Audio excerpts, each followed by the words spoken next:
Обичаи и верувања за раѓање на дете. За полесно и побрзо порадување се превземале разни действија. Се отварале вратите и ковчезите на родилката и ги отпетлуваат сите петлици и ги одврзуваат сите јазли, дури и косата сплетена во плетенки ја расплетуваат, испуштаат јајца низ кошулата и ја напојуваат со вода од чевелот на мажот.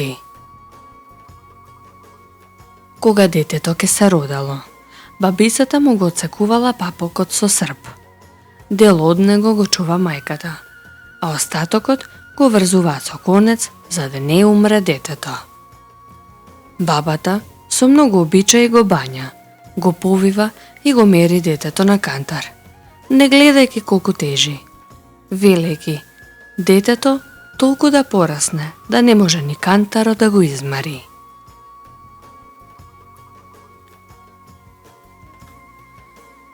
Постилката од родилката. Бабицата го закупува тајно, никој да не знае, за да не се користел подоцна за магија, а за завршената работа ја дарувале.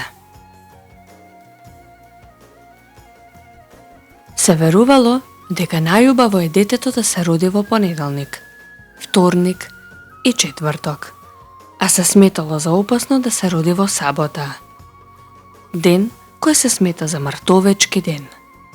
Не било добро детето да се роди ниту кога заоѓала месечината.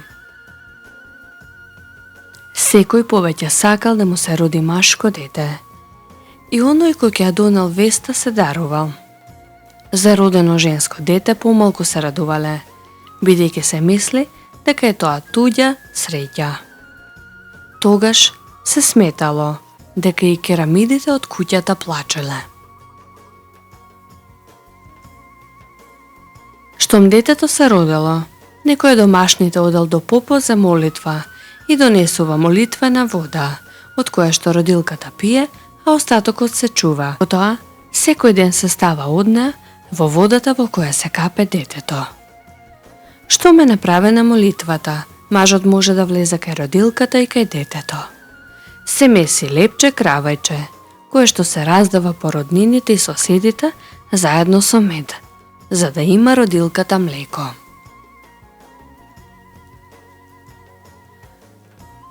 Родилката се ословувала со родилка, левунка, леуса, лоуса. Тој збор не го споменувале мажите, туку само жените меѓу себе. Леунката лежала 3 дена на слама.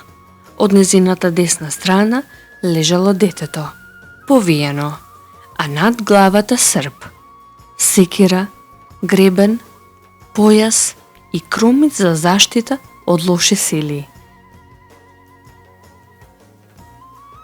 Родилката лежала најмалку 3 дена. На третиот ден се дигала сламата, леусата се бањала и за прв пат го бањала и детето. Општо е верувањето дека жената по породувањето е нечиста до 40-тиот ден, дека таа и новороденчето се изложени на опасности од лоши сили. Поради тоа, постоеле низа забрани и магиски средства за нивна заштита. За тоа време леунката нема односи со мажот и не меси леб, не излегува ноќа сама без запалено светло и не го оставала детето само, а покрај него оставала секира и метла како заштита од лошотии.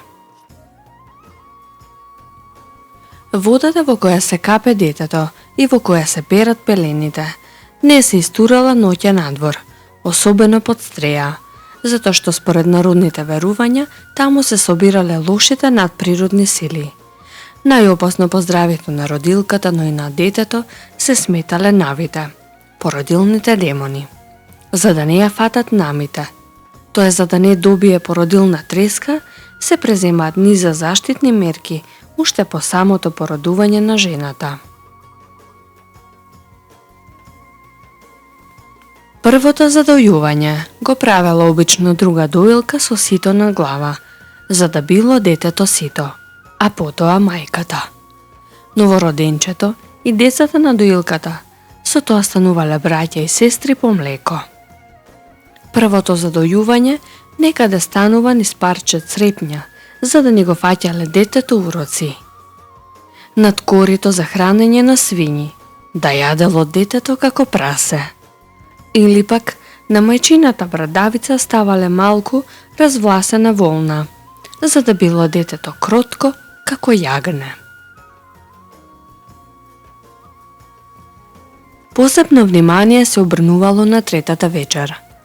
Тогаш се врши обредното лулање на бебето од страна на бабицата, која истовремено и го благословува. Потоа се верувало дека доаѓаат на речниците и на таа вечер одредувале колкав ќе биде животниот век на бебето. Ако бебето е здраво, обичај било да се крсти на 7 дена. Доколку не е здраво, се крстело и порано, бидејќи постоел голем страв детето дека ќе умре некрстено.